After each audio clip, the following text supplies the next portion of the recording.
السلام علیکم ورحمۃ اللہ وبرکاتہ۔ الزام در الزام اور بھارت کی آبی جارحیت اب انتہا تک پہنچ گئی ہے، اور مودی حکومت اور اس کے کارندے مسلسل اس خطے کو جنگ کی طرف جھونکنے کی کوشش کر رہے ہیں۔ ابھی حال ہی میں ایک انٹرنیشنل ایجنسی نے خبر دی ہے کہ بغلیار ڈیم کو اور دوسرا ڈیم جو ہے، ان دونوں ڈیموں کو جو دریائے چناب پر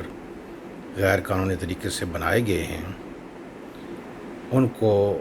بھارت نے بند کر دیا ہے، اور پانی کا بہاؤ پاکستان کی طرف بہت کم ہو چکا ہے، اور وہ کم ہوتے ہوئے 5000 کیوسک تک رہ گیا ہے۔ اور حالانکہ سندھ طاس معاہدہ جو ہوا تھا عالمی بینک کی ثالثی میں، US بھی اس میں شامل ہے، اور اس کے مطابق دریائے سندھ، جہلم اور چناب پر پاکستان کا اختیار ہے، اور اس کی اوریجن بنیاد جو ہے وہ جموں و کشمیر ہے، اور اس کا پہ بھارت کا بھی اس پہ کوئی حق نہیں ہے اس طرح سے۔ لیکن یہ معاہدے کے تحت یہ ہوا ہے، اور دریائے چناب پر وہ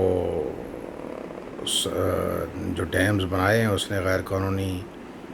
اور کسی تکنیکی وجہ کے بعد اس کو جب ایکسیپٹ کیا گیا، اور پانی اس کا جو ہے وہ وافر مقدار سے آ رہا تھا چناب میں، جس کو اب وہ آبی جارحیت اور آبی جنگ کا حصہ اس نے بنا دیا ہے۔ یک طرفہ اس نے معاہدے کو 22 اپریل کے بعد، پہلگام واقعے کے بعد معطل کیا، تو اس سے اور واضح ہو گیا کہ وہ ایک پہلگام واقعہ اس کی اصل میں سازش تھی، بھارت کی سازش تھی، جس کو وہ سندھ طاس معاہدے کے لیے استعمال کرنا چاہتا تھا، اور دنیا کی نظروں میں دھول جھونک کے فائدہ اٹھانا چاہتا تھا۔ تو ہماری اوورسیز اور ہمارے ملکی اور بین الاقوامی سفارتی جو محاذ ہے، اس کو اس چیز کو دیکھنا چاہیے، اور اس خطے کو جنگ سے اور خاص کر کے آبی جارحیت سے اور بھارت کی دہشت گردانہ سوچ سے اور بھارت کے اکھنڈ بھارت کے ایک نظریے سے اور شدت پسندی سے بچائیں گے اس خطے کو، تو دنیا بھی بچے گی، ورنہ یہ خطہ جو ہے وہ شدت پسندی کی لپیٹ میں آ کر دنیا کے لیے خطرناک ثابت ہو سکتا ہے۔ تو پانی بند کر کے تو لوگوں کو مارنا ہے، یہ کربلا بپا کر کے، تو یہ کام کس حد تک کوئی قابل قبول کرے گا، کس حد تک کسی کے لیے قابل قبول ہوگا؟ تو پانی تو روکا نہیں جا سکتا نا، یہ اللہ تعالیٰ کی نعمت ہے، اور انسانوں کے لیے ہے، اور انسانوں کے لیے اس کو جاری و ساری اور استعمال میں رہنا چاہیے۔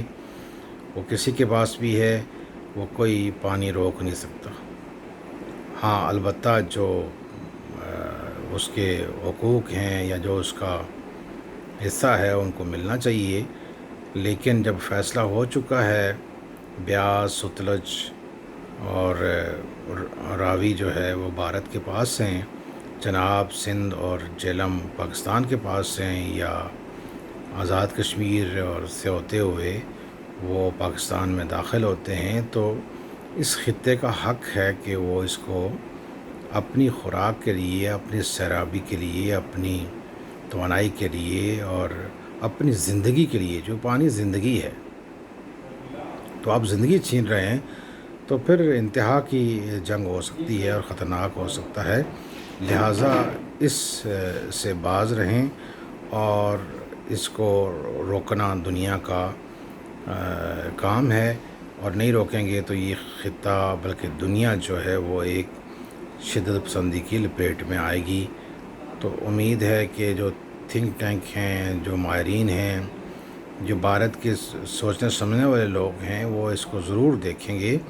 اور مودی حکومت کو اس انتہا پسندانہ رویے سے روکیں گے۔ تو جنگ کو روکنا ہے تو آبی جہریت کو بھی روکنا پڑے گا. Thank you so much.